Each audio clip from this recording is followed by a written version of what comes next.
Hello there, Drew Hanish of Whiskey Lore, and time for a Matchup Monday. Today, as promised, I am doing a pairing of Deanston 12 versus Deanston Virgin Oak. All right, so what's going to be the difference between these two whiskeys? Well, they come in at the same ABV, 46.3%. One is aged for 12 years, unchill filtered, and no color added. The other one is coming in as non-age stated. The only thing we know about age on this is that it ends its life after being in a first fill bourbon barrel by going into a virgin oak cask for 6 months. And the idea of putting it in a virgin oak cask is to impart maybe more of those flavors from the barrel and also the kind of speed that, so when you put whiskey first into a barrel, it picks up a lot of color early on if it's a virgin oak barrel. So it's fresh, it's now getting all of the toasting or charring, and that is all starting to affect the color pretty quickly. So it doesn't take a lot of time in a virgin oak barrel to start imparting the character that you're trying to impart. So if you look at the two whiskeys, you will see that color-wise, they are similar. And since there's no color in them, we can say that that virgin oak has really kind of sped up the process there to get it to where it's matching this in terms of color. Now, the other thing that's really kind of neat about their bottles are all the signatures on them. Now, I can't read all those signatures. We have here the distiller, we have the stillman, we have the mash man, we have the engineer, we have the warehouse, and we have another mash man. So quite interesting there in that they do that. Now on the virgin oak, they stamp virgin oak across the middle of it, so you can't really, but you can still see the names. They're all still in there. So anyway, nice little tip of the cap to the people who actually put the whiskey together. All right, so let's do a little deep dive into this, and I am going to start with the 12. Now the 12, I've seen it anywhere from $60 to $65 a bottle. Prices may vary in your area or country.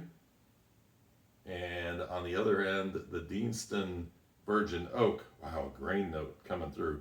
The Virgin Oak, that's going to be under 50. I've seen it as low as in the 40s, lower 40s. So I don't know where it is now. Scotch prices are going all over the place.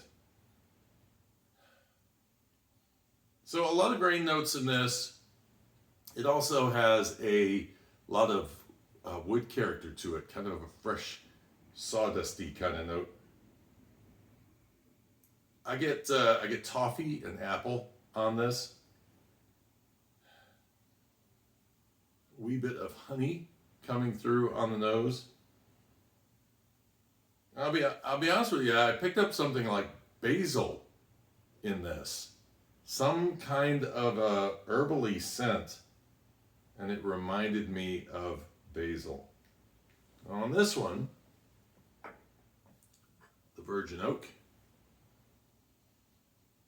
Now this is interesting because that barrel really does kind of knock down some of those more vibrant notes that you get in the Deanston 12.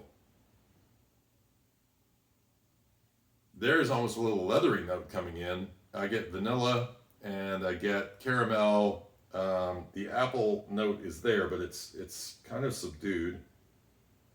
When I opened this bottle, and there's that grain note. When I opened this bottle, I was amazed at how it smelled like apricot instantly. It was like, whoa, I love that. I used to date someone who she was a smoker, then she gave up smoking, and then she could smell people smoking in the car ahead of us. So I know that scents carry, and they obviously carry out of a bottle when you first open it. And man, is it something when all of a sudden you can smell something from a distance.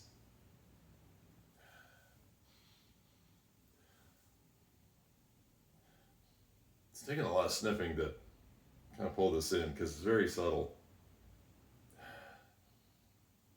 Yeah, I mean, I get shoe leather on this also. I got that note, on a recent bottling. Yeah, it's really interesting. All right, back to this one, the 12, and doing a tasting.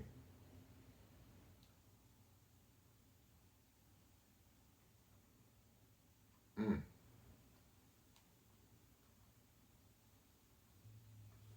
I love Deanston, I really do.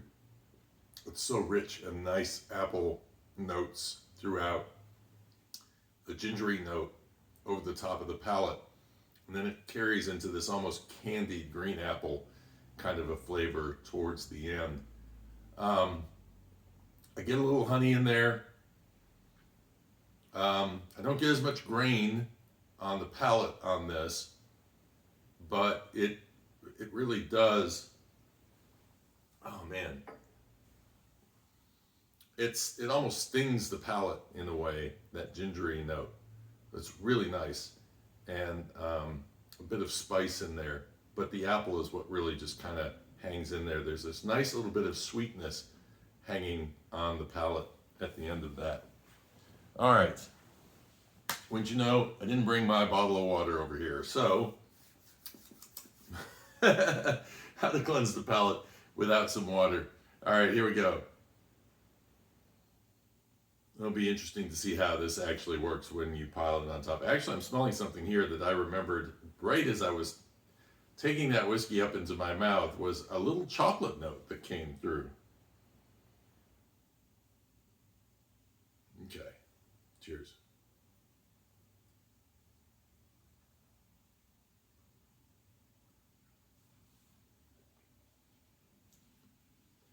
Mm.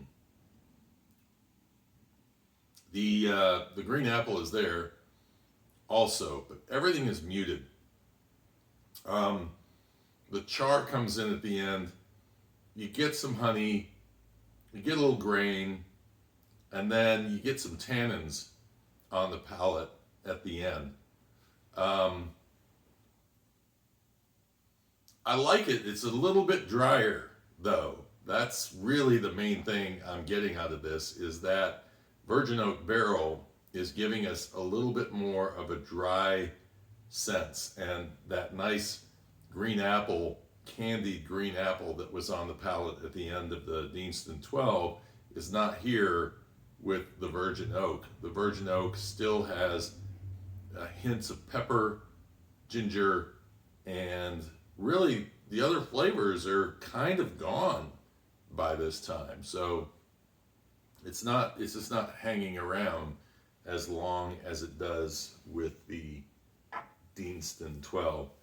So for the price, I gotta say, if you can find a bottle of the Deanston Virgin Oak, it's a really nice whiskey. If you're looking for something that's not quite as dry though, I definitely suggest the Deanston 12, especially if you like those apple notes. It is a Highland distillery. It's actually not up in the mountains though. This is a misconception. This is down near Stirling, not too far from both Glasgow and Edinburgh. So if you get up there, it's one of those tours that I highly recommend. But yes, I would say you're in the sweet mood, you're going with the 12. If you're in a drier mood, then you can go with the Virgin Oak. If you want to dip your toe into what Deanston is really all about, I really would say go with the 12, because the Virgin Oak is a play off of it, but there's not enough of it coming through for me to say you're going to get a good sense of what Deanston's other distillates are going to be like. I hope you enjoyed this, and leave your thoughts below if you have any. Have you had Virgin Oak? Have you had 12? Do you have a favorite between the two? And until next time, cheers and Slainte.